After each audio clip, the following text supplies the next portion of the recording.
Hello everyone and welcome back to Bright Light Celeb. Before they were famous, some of the biggest celebrities in the world were working odd jobs to make ends meet. The good news is, we all know they made it to the stardom, so no need to feel too sorry for them. Danny Devito styled dead people's hair. Though Devito may not be known for his hair, or lack thereof, the tiny actor worked as a hairstylist one summer. Though he loved the perks of the jobs, the girls, where he started working at a local mortuary styling the hair of dead people. It got a little creepy for him, though he still would only work on women.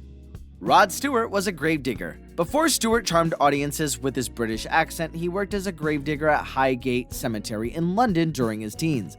According to Rod Stewart, the new biography, he had hoped working at the cemetery would rationalize his fear of dying.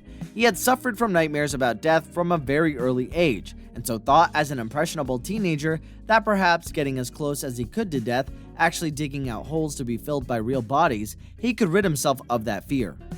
Christopher Walken was a lion tamer. At the age of 15, Walken joined a traveling circus and was briefly a lion tamer. He's modest about his lion taming days. He claims Sheba, the lion, was very old and was really more like a dog. Sylvester Stallone was a lion cage cleaner. We're not sure who had it worst, Walken, who tamed a lazy lion, or Stallone, who cleaned up after them. While waiting for his acting career to take off, the Rambo actor cleaned up lion cages at the Central Park Zoo. Before we continue with our video, make sure you smash that subscribe button and hit the bell icon so you never miss out an upload from us. Jon Hamm was a set dresser for porn films. Hamm's early off-screen job wasn't as glamorous as the 1960s Mad Men days. Hamm, who stresses that the porn he designed sets for was strictly softcore, said it was an easy way to earn a few hundred a day. Essentially, I had to move furniture around sweaty naked people. It wasn't a great job, but the money was useful. He said, I had to get by, I wanted to be an actor. Hugh Jackman was a party clown. Jackman's natural comedian tendencies would make him the perfect candidate for a party clown.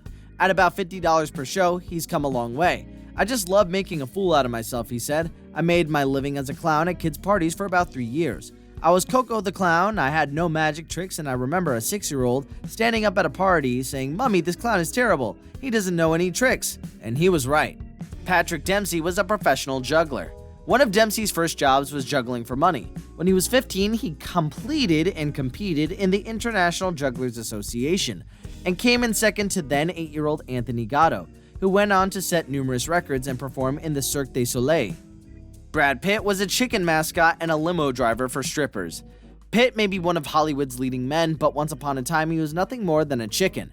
His first employer was El Pollo Loco, which means crazy chicken, and he had to dress as a chicken, handing out flyers and attract customers to the restaurant.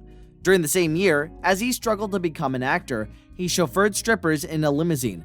My job was to drive them to bachelor parties and things. He told People magazine, I'd pick them up and at the gig I'd collect the money, play the bad Prince tapes, and catch the girls' clothes. Ellen DeGeneres was an oyster shucker.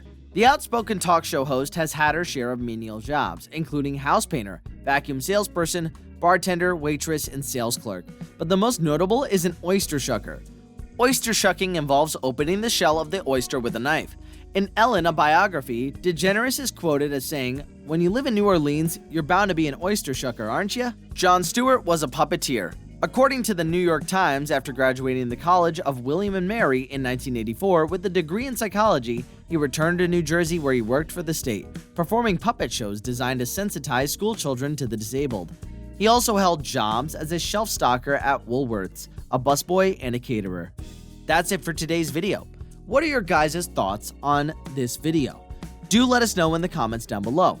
Anyways, be sure to leave a like to the video if you enjoyed it, and we will see you guys in the next one.